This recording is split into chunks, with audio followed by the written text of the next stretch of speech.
Guys, welcome to ET's Indian channel. Today you will see how my mom prepares this delicious aloo paranthas.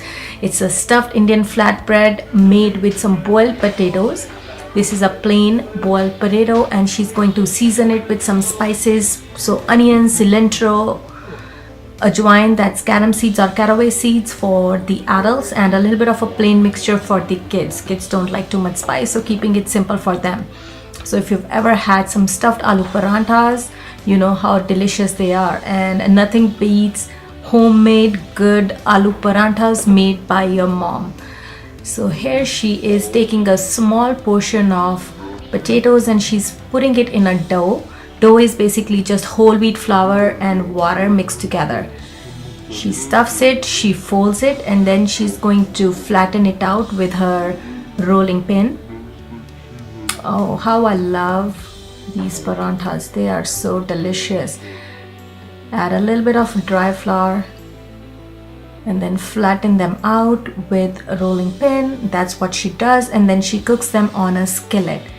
So she has flattened them out, and then it's going to be cooked until it's golden brown on both sides.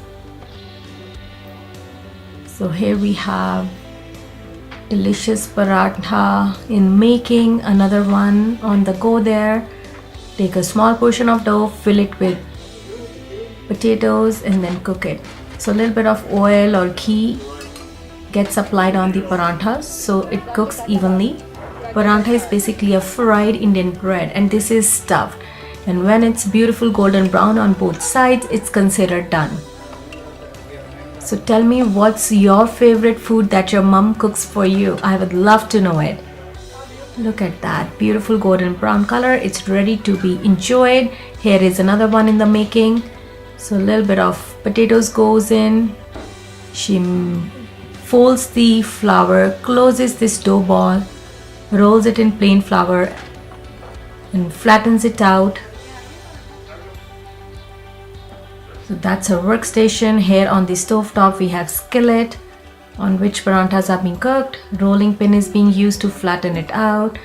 It takes a lot of skill to make good parantha, but I absolutely love these paranthas. I make them for my family and I definitely enjoy it when my mom makes them for us.